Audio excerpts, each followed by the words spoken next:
नमस्ते बच्चों, कैसे हैं आप सब लोग। बच्चों, आज हम कर रहे हैं एसएसटी का क्वेश्चन पेपर 6 का सेक्शन बी। ए अपलोडेड है, 5 तक सारे पेपर्स अपलोडेड है। सेक्शन बी अब आपके सिर्फ लास्ट के 2 सेक्शन बच जाएंगे, सी और डी।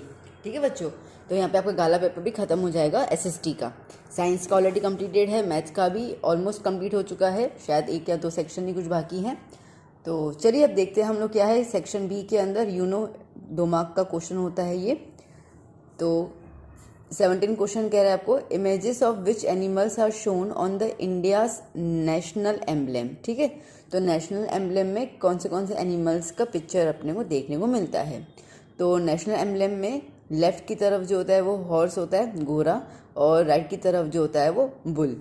ठीक है, अशोक चक्र होता है ना, उसके लेफ्ट और राइट में रहता है। और 4 लायंस होते हैं जो एक दूसरे के बैक टू बैक जो है वो खड़े होते हैं, स्टैंडिंग होते हैं। ठीक है, तो आपने तो खैर देखा होगा। अभी भी अब अगर आपके पास कोई करेंसी है तो आप करेंसी में भी देख सकते हैं, आपको पूरा उसका पिक्चर दिया जाता है। चलिए बस इतना ही, और कुछ है नहीं इस क्वेश्चन के अंदर। नेम द प्लेसेस ऑफ पिलग्रिमेजेस इन गुजरात। ठीक है, तो गुजरात में कौन कौन से प्लेसेस हैं, कौन से धर्मस्थल। ओके, पिलग्रिमेज इसका मतलब कि धर्मस्थल वाले कौन सी जगह हैं। तो लाइक पारसी अग्यारी नवसारी में है, द्वारकाधीश टेम्पल द्वारका में है। ओके, श्रद्धा पीठ ऑफ जगत गुरु शंकराचार्य सोमनाथ टेम्पल सौराष्ट्र, आपको पता ही सोमनाथ में है। अंबाजी जो है वो नॉर्थ गुजरात बनासकांठा डिस्ट्रिक्ट में है। बहुचर्ची ठीक है, बहुचराजी टेम्पल महसाणा में है। रणछोड़राय टेम्पल ठाकुर खेरा डिस्ट्रिक्ट, और शामराजी अरावली डिस्ट्रिक्ट। ठीक है, तो आपको बस नाम लिखने हैं। Next, how can we say that teaches us the way of life. अब बेसिकली क्वेश्चन थोड़ा सा अजीब है। How can we say that teaches us. अब दैट मतलब क्या है, तो बेसिकली अभी वे ऑफ लाइफ के थ्रू मैंने ये गेस किया है कि वे ऑफ लाइफ के थ्रू उसका अंदर कि वो कल्चर की बात कर रहा है। ठीक है, तो इसके लिए उस बेस पे मैंने आपको आंसर दिया है यहाँ पे। So the way of living develop by community and pass from. ठीक है, हमें कैसी ज़िंदगी जीनी है वो हर एक कम्युनिटी का अलग अलग होता है। लाइक आप गुजराती होंगे तो आपका एक वे ऑफ लिविंग अलग होगा। ठीक है, आपका खाना खाने का, कपड़े पहनने का तरीका जो होता है वो अलग रहता है।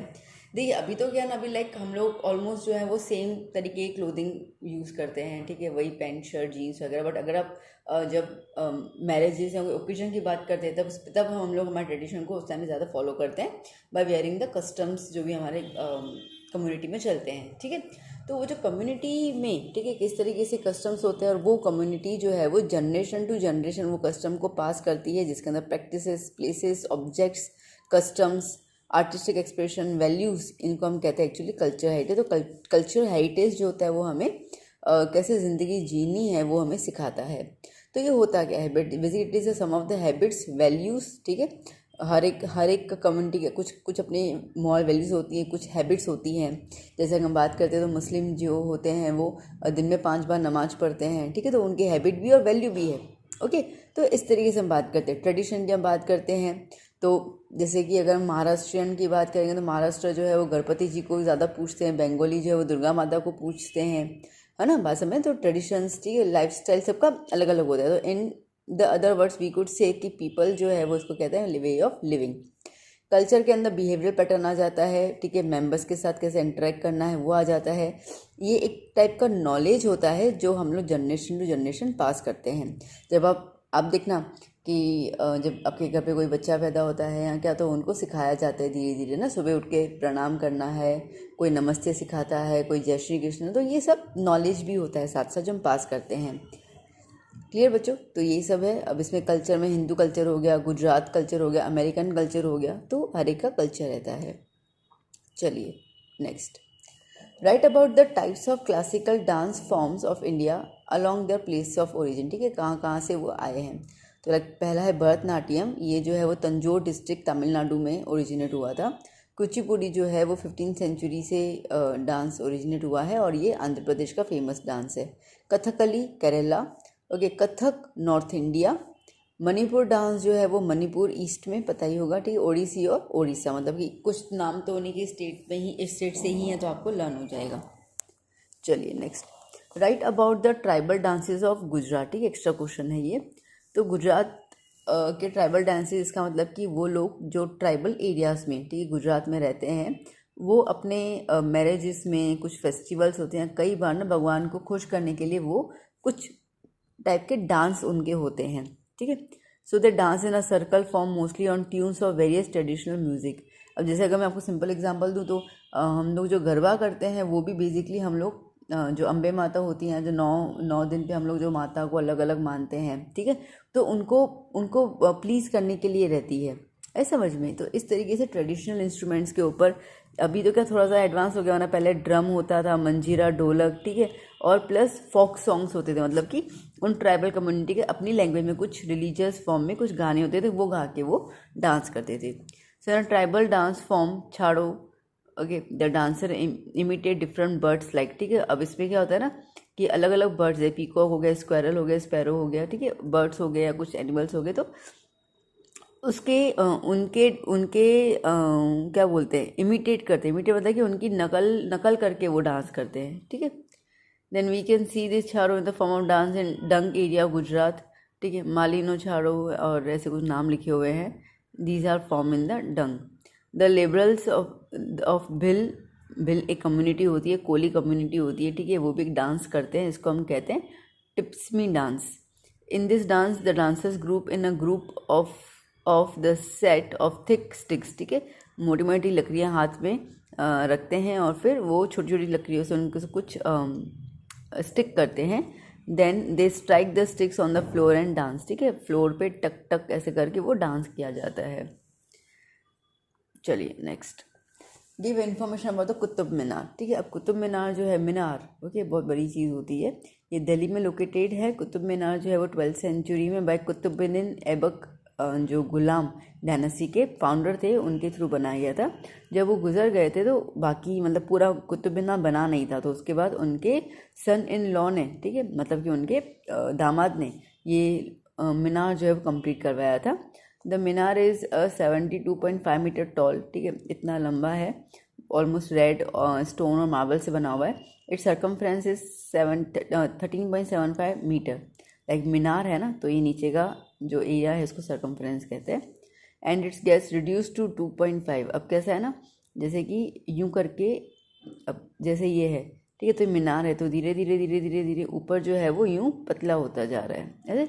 तो ऊपर वाला जो है वो 2.75 मीटर टॉप से वो रिड्यूस हो चुका है।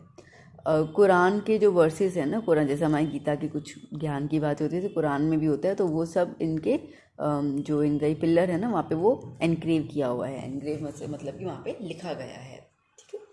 चलिए next, write about the Agra fort. Agra fort जो है वो river Yamuna Agra okay, city of Uttar Pradesh में है। This fort is made up of red stone, पूरा लाल स्टोन से, इसके लिए हम इसको रेड फोर्ट ऑफ आगरा भी कहते हैं। ये अकबर ने 1565 AD में बनाया था। ये ऑल्सो बिल्ट जहांगीर पैलेस, अपने बेटे जहांगीर के लिए इस फोर्ट के अंदर ही बनाया था। One can see the reflection of Hindu and, ठीक है, अब ये जो है ना, यहाँ पे हिंदू और ईरानियन स्टाइल का आर्किटेक्ट है।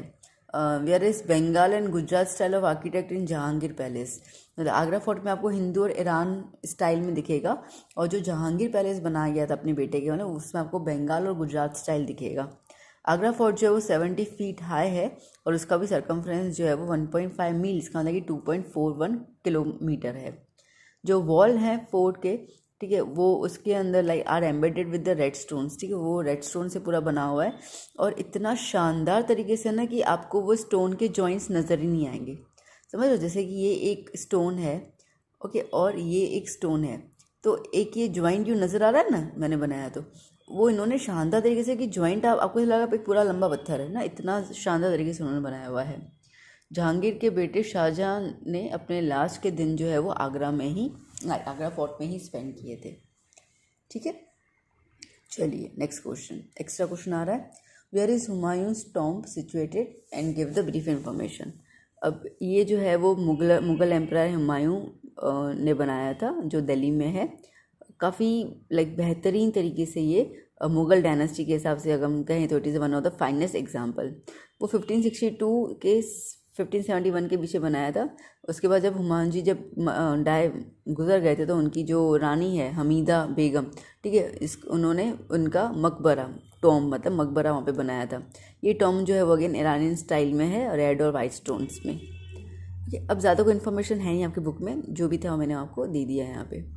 Next question, why has it become necessary to conserve and preserve our heritage. ठीक है, क्या ज़रूरी है। देखिए, अब हेरिटेज का मतलब किसी प्रॉपर्टी है ऐसा नहीं है। हेरिटेज जो है वो आपका एक कल्चर है, रिलीजियस है, ट्रेडिशन है, हमारे वैल्यूज़ है। ये हेरिटेज ही है, ठीक है, जिसकी डिग्निटी से हम लोग हमारे अगर हम ये कहें कि पूरे दुनिया भर में हम इतने प्रचलित हैं बिकॉज ऑफ दिस हेरिटेज। आपने देखा होगा कि कभी भी लाइक मोदी जी कभी किसी दौरे में आते हैं और अगर आपके शहर वगैरह में आते हैं तो उनके यहाँ पे जो बोर्ड लगे होते हैं वो हमेशा हेरिटेज ना कहाँ कहाँ गुजरात में कहाँ कहाँ पे वो पूरा वो बोर्ड लगाते हैं। जैसे अगर मैं कहूँ कि हम अहमदाबाद में रहते हैं तो हमारे यहाँ जब भी मोदी जी आते हैं तो इस तरीके के बहुत सारे बोर्ड्स जो होर्डिंग्स होते हैं हमें देखने को मिलते हैं। तो धोलावीरा है, लोथल है, ऐसे बहुत सारे जगहों के नाम लिखे होते हैं, हेरिटेज के बारे में बताया होता है। तो बट ऑब्वियसली जैसे आप किसी और स्टेट में होंगे, सॉरी स्टेट नहीं सिटी में होंगी, जैसे हम अहमदाबाद, तो आप बड़ौदा गुजरात, तो वहाँ पे भी आपने सूरत वगैरह में देखा ही होगा मेरे ख्याल से। तो तो इसका मतलब है कि ये हमारे लिए डिग्निटी है और यहीं से हम लोग हमारे वैल्यूज़ को एक्सप्रेस करते हैं। ठीक है, जो लाइक इतने सारे हिस्टोरिकल मॉन्यूमेंट्स हैं, आर्किटेक्ट्स हैं, स्कल्पचर्स हैं, इतनी सारी शानदार चीज़ें हमारे नेशन में, तो इसको प्रिजर्व करेंगे तब जाके तो फॉरेनर्स जो होंगे वो हमारे यहाँ पे आएंगे और हमारे यहाँ पे टूरिस्ट बढ़ेगा। ठीक है, हमारे कल्चर और मॉरल वैल्यूज़ को देखकर जो बाहर के वेस्टर्न कल्चर है वो अट्रैक्ट होगा। ओके, तो ये अट्रैक्शन करना ज़रूरी है और इसके लिए इनको प्रिजर्व करना बहुत ज़्यादा ज़रूरी है। कल्चर हेरिटेज मैंने आपको अभी आगे बता ही दिया था। ओके, तो अब बेसिकली क्या है ना, ये नेचुरल और मैनमेड की वजह से काफ़ी सारा अफेक्ट हो रहा है, तो अफेक्ट नहीं करना है और हमें कुछ ना कुछ मैनेजमेंट तैयार करना है उनको प्रिजर्व करने के लिए। ठीक है, तो ये अब जैसे आप लोग देखा होगा, आप कई बार आप किसी जगह पे जाओ तो वहाँ पे कुछ लोग होते हैं अपना नाम लिख के चले जाते हैं, ये सब चीज़ें नहीं, ये गंदगी फैलाता है ना। ठीक है, वो उसका जो शान और शौकत है वो पूरी चली जाती है उस जगह की। तो ये सब चीज़ों के बारे में हमें प्रिजर्व करना है। ओके, चलिए next, describe elephant conservation project. Elephant project, अभी प्रोजेक्ट जो 1992 में स्टार्ट हुआ था, इसका मेन ऑब्जेक्टिव यही था कि एलिफेंट को प्रोटेक्शन देना है। ओके, और उनको उनका जो नेचुरल हैबिटेट है उसमें ही रखना है। अभी तकरीबन अगर हम देखें तो 26 प्रोटेक्शन जोन्स जो है वो एलिफेंट के पूरे कंट्री में है। After the implementation of this project जो इंक्रीज़ है उनके एलिफेंट के नंबर में काफ़ी बढ़ चुके हैं। उसके अलावा ठीक है, प्रोजेक्ट जो है वो डोमेस्टिकेटेड एलिफेंट्स को भी मेंटेन करने के लिए रखा गया। क्यों, लाइक आप देखिए कि अपने आपको पता हो केरला वगैरह में एलिफेंट्स को, जैसे हम यहाँ पे गाय को पालते हैं ना, वैसे यहाँ पे एलिफेंट्स की काफ़ी लाइक लोग अपने घर पे रखते हैं उनको। तो वो डोमेस्टिकेटेड एलिफेंट्स होते हैं, तो क्या वो फिर से काम निकलवाने के लिए उनको रखते हैं, उनको खाना पीना कोई ढंग से देता नहीं है, ख्याल नहीं रखता। तो इसके लिए उनके लिए भी लॉ बनाया गया है कि अगर कोई उनको रखता है, पालता है, तो उसकी पूरी जिम्मेदारी है कि वो एलिफेंट्स की पूरी तरीके से प्रोटेक्शन करे। ठीक, चलिए बच्चों, नाउ इसका ऑप्शनल क्वेश्चन है, give the information about the tiger conservation project. अब टाइगर प्रोजेक्ट अगेन ये भी बहुत ज़्यादा एस्टिमेटेड प्रोजेक्ट देखा गया है। बेसिकली 40,000 टाइगर्स इंडिया में थे 20th सेंचुरी के दौरान due to unrestricted illegal hunting ना। कभी उस टाइम पे लॉ तो बने थे पर इतना ज़्यादा समझो कि पालन नहीं होता था। तो जो शाहूकार लोग होते हैं ना, अपनी वो टशन मारने के लिए वो जाते हैं ना, हंटिंग करना, ये सब करना, तो जिसकी वजह से टाइगर्स जो वो बहुत ज़्यादा एक्सटिंक्ट होते गए, मतलब ख़त्म होते गए। अब इस केस में ये है कि फिर 1971 में सेव टाइगर्स का प्रोजेक्ट शुरू किया गया। क्योंकि आप खुद देखिए ना, लाइक टाइगर तो हमारा नेशनल एनिमल है। अगर हमारा नेशनल एनिमल ही नहीं बचेगा तो हम दुनिया भर में क्या मुंह दिखाएंगे कि हम हमारे एनिमल को ही नहीं बचा पाए जिसको हम नेशनल एनिमल कहते हैं। तो इसके लिए ये तो सबसे बड़ा प्रोजेक्ट है बाकी सब प्रोजेक्ट्स के अंदर। तो इसके लिए बहुत सारे स्टेप्स जो हैं वो लिए गए to conserve the natural habitat. Okay, and साथ ही साथ इकोलॉजिकल बैलेंस भी इम्पोर्टेंट है। अभी तकरीबन 44 रीजन्स में ये प्रोजेक्ट जो है वो इम्प्लीमेंट है। ठीक है बच्चों, चलिए, state the major purposes of rain water harvesting. क्या पर्पस है? देखो, अब रेन वाटर हार्वेस्टिंग का हमें पता है कि रेन वाटर मतलब कि जो बारिश का पानी कंजर्व करना होता है उसको हम लोग कहते हैं रेन वाटर हार्वेस्ट। ठीक है, हम उसको कलेक्ट करेंगे वेल में, ट्यूबवेल में, अंडरग्राउंड। अब इससे क्या हम लोग क्यों कर रहे हैं? देखो, बहुत सीधी सी बात है। पहली बात तो ये कि पानी की कमी नहीं होगी। अगर फैक्ट पहला देखें तो ये क्या होगा, अंडरग्राउंड वाटर स्टोर करने की कैपेसिटी बढ़ जाएगी। ठीक है, वाटर पॉल्यूशन नहीं होगा, क्वालिटी इंक्रीज हो जाएगी वाटर की। जो स्ट्रीट्स वगैरह पे पानी भर जाता है, ठीक है, वो नहीं होगा। एंड इट फुलफिल, जैसे बारिश होती है तो ना पूरा पानी ऐसे भर जाता है ना, तो अगर हम लोग हार्वेस्ट करेंगे, मतलब उस पानी को अगर हम लोग स्टोर कर लेंगे, कहीं पे सेव करेंगे, तो सीधी सी बात है कि वाटर लॉगिंग वाली प्रॉब्लम भी चली जाएगी। और प्लस समर के दौरान, ठीक है, जब इतनी ज़बरदस्त धूप होती है, हमको तो पता ही गुजरात में तो सबसे ज़्यादा धूप हमें देखने को मिलती है, तो उस दौरान ये जब ड्राई स्पेल्स होते हैं तो यही पानी हमारे रिक्वायरमेंट्स को फुलफिल करेगा। ओके बच्चों, next question, state the remedies to conserve the water resources. ठीक है, अब क्या क्या रेमेडीज़ हैं। देखिए बहुत सारे रेमेडीज़ अलग अलग तरीके से लोग बात करते हैं, मैंने आपको नॉर्मली इस तरीके से दे दिया, लाइक वाटर शेड आ गया, ठीक है, रेन वाटर तो मैंने भी बताया तो वो तो इसमें ही आ गया, कुछ टेक्निक्स हम यूज़ कर सकते हैं। ठीक है, अब बेसिकली वाटर शेड रीजन जो होता है वो रिवर बेसिन की तरह होता है, जो मेन रिवर अपना रिवर है, ठीक है, तो रिवर जो है वो जा रही है तो उसके यूँ अलग अलग यूँ कैनाल्स बना देंगे, ठीक है, अलग अलग तरीके से वो पास हो जाए। तो इससे क्या होगा ना कि ये जो स्मॉल ब्रांचेस बनेंगे तो that add to the water of the river. अब इसके अंदर जो लैंड एक्टिविटीज़ होती हैं, ठीक है, लाइक सॉइल हो गया, एग्रीकल्चर हो गया, ओके, तो इससे क्या होगा ना वो काफ़ी इंक्रीज़ हो जाएगी, जिसके हिसाब से हम लोग नेचुरल रिसोर्सेज को कंजर्व कर सकते हैं। रेन वाटर हार्वेस्टिंग मैंने अभी बता दिया, वो सेम ही चीज़ है। ओके, फिर आता है मॉडर्न टेक्निक जो होता है वो अगेन अलग अलग रिवर्स जो है ना उनकी ट्रिब्यूटरीज बनाना, मतलब कि उनके इलाके बना देना, ताकि वो ग्राउंड लेवल वाटर को इंक्रीज कर पाए, साथ ही साथ जिस मिट्टी से वो पास होती है, मतलब जिस जगह से वो पास होती है, सॉइल की क्वालिटी इंक्रीज हो जाए तो इम्प्रूव हो जाएगी, तो बट ऑब्वियसली एग्रीकल्चर भी अच्छा होगा। ओके, तो इसके लिए वाटर रिसोर्सेज को कंजर्व करना बहुत ज़्यादा ज़रूरी है बाय दिस टेक्निक्स। इसके अलावा भी आपके पास बुक में रहेगा तो आप लिख सकते हैं बहुत सारी चीज़ें कंजर्व करना, तो लाइक आप वेल बना दो, ट्यूबवेल्स बना दो, ठीक है, रेन वाटर हार्वेस्ट कर लो, अंडरग्राउंड पानी को यूज़ कर लो, तो ये सारी टेक्निक भी हैं उसके अंदर, तो आप देख लीजिएगा आपको सबसे ईजी कौन सा लगता है, भले उसको चूज़ करना। Next, write about the classification of minerals. ठीक है, मिनरल्स को क्लासीफाई करेंगे अगर हम लोग, तो हम उसको metallic mineral, non metallic mineral में क्लासीफाई कर सकते हैं, उसके अलावा as a use of the natural energy resources. Okay, आगे हम बात करते हो क्लासिफिकेशन में, चार्ट ड्रॉ करके आना, पूरे खूब अच्छे से मार्क्स मिल जाएंगे। मेटेलिक, नॉन मेटेलिक और एनर्जी रिसोर्सेज। मेटेलिक में आएंगे मेटल्स, गोल्ड, सिल्वर, प्लेटिनियम, ठीक है, उसके अलावा लाइट मेटल्स आएंगे, मैग्नीशियम, बॉक्साइट, टाइटेनियम। फिर जो कॉमन पर्पस के लिए हम लोग यूज़ करते हैं, iron, lead, zinc, tin, okay, वो। फिर हम बात करते हैं अलॉय के तौर पे मैग्नीज, क्रोमियम, टंगस्टन, वेनेडियम, वो हो जाएगा। Non metals, limestone, chalk, asbestos, mica, okay, gypsum, sulphur, diamond, बहुत सारी चीज़ें हैं। और रिसोर्सेज के हिसाब से coal, mineral oil, natural gas, uranium और थोरियम। ओके, चलिए next, write a short note on solar energy. Now solar energy, sun is the main source of energy, हमें पता ही है। ओके, तो it is visible during most of the days of the year. अब हम specially हमारा India जो है वो ट्रॉपिक एरियाज में आता है, ट्रॉपिकल है, इक्वेटर के वहाँ पे, तो बट ऑब्वियसली हमारे यहाँ पे तो बहुत ज़्यादा ही सन की रेज आती हैं। ओके, तो अब जो सोलार एनर्जी है उसको हम लोग किस तरीके से यूज़ कर सकते हैं वो देखना ज़रूरी है। तो उसके लिए तो क्या आपको पता ही, सोलार कुकर्स बनाए गए हैं, हीटर्स बनाए गए हैं, ठीक है, ताकि इलेक्ट्रिसिटी जनरेट हो पाए, उसके लिए पैनल्स बनाए गए हैं। उसके अलावा हम बात करते हैं गुजरात के बारे में, तो गुजरात एनर्जी डेवलपमेंट, GEDA, ठीक है, इस्टेब्लिश किया गया है, ये वडोदरा में इस्टेब्लिश किया गया है, जिसकी कैपेसिटी जो है वो तकरीबन 10 टन्स है। सोलर एनर्जी प्लांट जो है वो स्टोर किए गए हैं भुज में, गुजरात में, for the desalination of the saline water, मतलब कि समुद्र के पानी में से नमक को निकालने की प्रक्रिया के लिए। तो ये सारी की सारी चीज़ें, यहाँ तक कि अभी तो जो स्ट्रीट लाइट्स वगैरह है वो भी सोलार पैनल्स पे चलती हैं, तो आपको ठीक है, सोलर एनर्जी बहुत ज़्यादा यूज़ करते हैं। पता है हम लोग ये कह रहे हैं बहुत ज़्यादा, फिर भी अगर हम लोग करें ना तो सोलर एनर्जी का हम लोग ये जो यूज़ करें ना वो पूरा 1% भी नहीं है। बोलो इतनी ज़्यादा एनर्जी स्पेशली हमारे इंडिया में है सोलर एनर्जी। चलिए, now give the information about the industrial pollution. Industrial pollution क्या होता है? देखिए, अब हमें पता है कि इंडस्ट्री हमारे इकोनॉमिक को जनरेट करने के लिए बहुत ज़्यादा ज़रूरी है, ठीक है, और अगर अभी तो बिना इंडस्ट्री तो कोई नेशन हम सोच नहीं सकते कि डेवलप हो।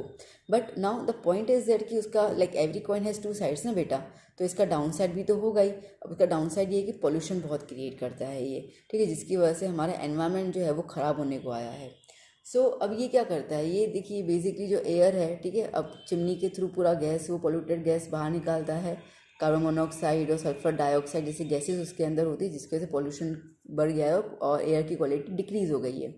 उसके अलावा जो फैक्ट्रीज है ना वो कुछ कानून वगैरह तोड़ देते हैं, और वो तो कानून ये है कि आपको गंदगी पानी में नहीं लीव करनी है, और वही इंडस्ट्रीज़ जो है अपने वेस्ट मटेरियल पानी के अंदर लाइक रिवर, लेक्स, स्ट्रीम्स, इन सब में बहा देते हैं, जिसके से वाटर भी पॉल्यूटेड हो रहा है। अच्छा, अब इतनी बड़ी बड़ी मशीनें होती है तो नॉइज़ पोल्यूशन तो होना स्वाभाविक है, ठीक है, जिसकी वजह से अगर उसके आसपास के लोग जो रहते हैं उनको तो बेचारों को लाइक बहरे हो जाते हैं धीरे धीरे टाइम पास होते होते। तो ये कुछ इन्फॉर्मेशंस हम बोल सकते हैं रिगार्डिंग द इंडस्ट्री पॉल्यूशन। चलिए next question, explain what is the importance of the industries. Importance क्या है? देखिए, अब इंडस्ट्रीज़ की अगर हम बात करते हैं यहाँ पर, तो the process in which man can change the natural resources into usable conditions, ठीक है, नेचुरल रिसोर्सेज को हम लोग उस तरीके से बदल सकते हैं ताकि हम उसको यूज़ कर पाए, तो उसको हम कहते हैं इंडस्ट्रीज, ठीक है। अब आपके पास देखो, आपके पास कॉटन का पौधा तो है, बट अब उस कॉटन में से आपने कॉटन का ड्रेस बना दिया तो वो पहनोगे ना आप, ठीक है, शर्ट बना दिया, कुर्ता सलवार बना दिया तो पहनोगे, तो इसका मतलब क्या होगा कि आपने उस नेचुरल रिसोर्सेज को ऐसे कन्वर्ट किया कि अब वो यूज़ कर सकते हैं हम लोग, ओके। तो वो कैसे पॉसिबल है? Just because of the industries. तो लाइक इन टुडेज टाइम जो भी बड़ी बड़ी नेशंस हैं वो इंडस्ट्रीज़ पे डिपेंड करती हैं, ओके। अब इंडस्ट्रीज़ के बगैर इकोनॉमिक डेवलपमेंट को अचीव करना not at all possible, okay. Countries like US, Russia, Japan, south Korea, ये सारे जो हैं वो भी हाईली इंडस्ट्रियल डेवलपमेंट पे ही लाइक उनका बहुत ज़्यादा इसके तो वो काफ़ी डेवलप कंट्रीज़ हैं। On the other hand industries are either not developed और लेस डेवलप्ड, तो वो अपने नेचुरल रिसोर्सेज का फिर यूटिलाइज भी नहीं कर सकते हैं। तो इसकी वजह से अगर आपको नेचुरल रिसोर्सेज सही पैमाने में सेल करने हैं, है ना, और उनका सही उपयोग करना है, तो आपको इंडस्ट्रीज़ जो हैं वो अपने कंट्री में इस्टेब्लिश करनी ही पड़ेंगी, ओके बच्चों।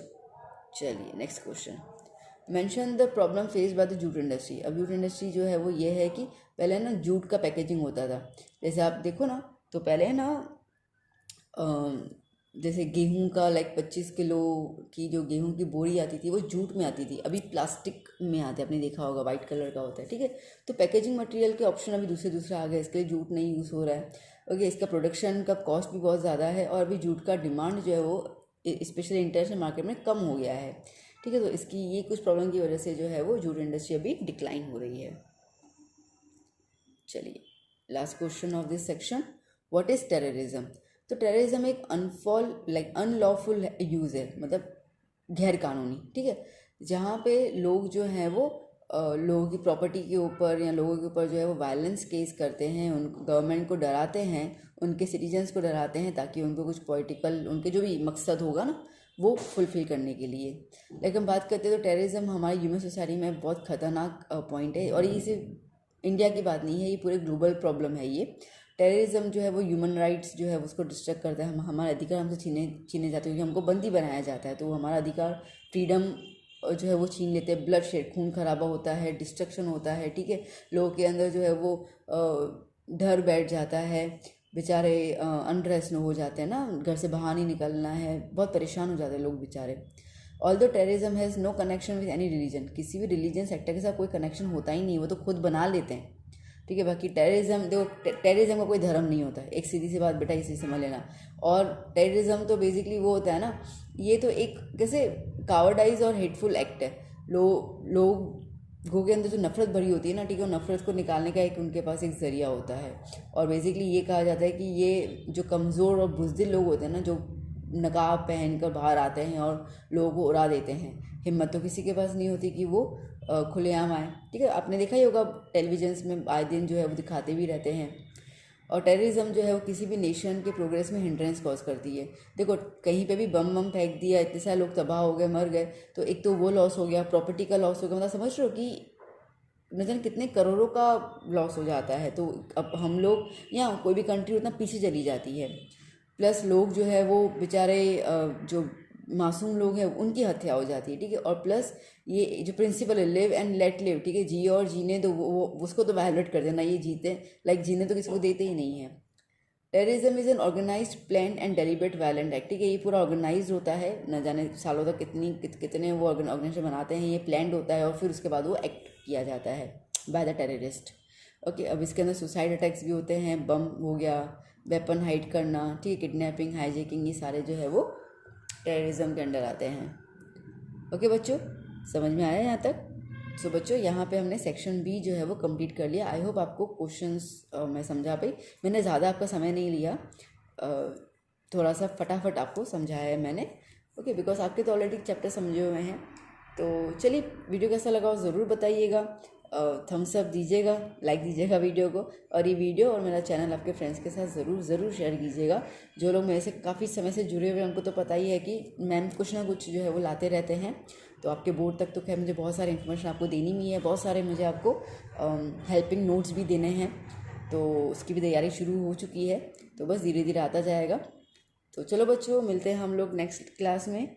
Till then keep study, keep hard working बेटा। Bye bye, take care.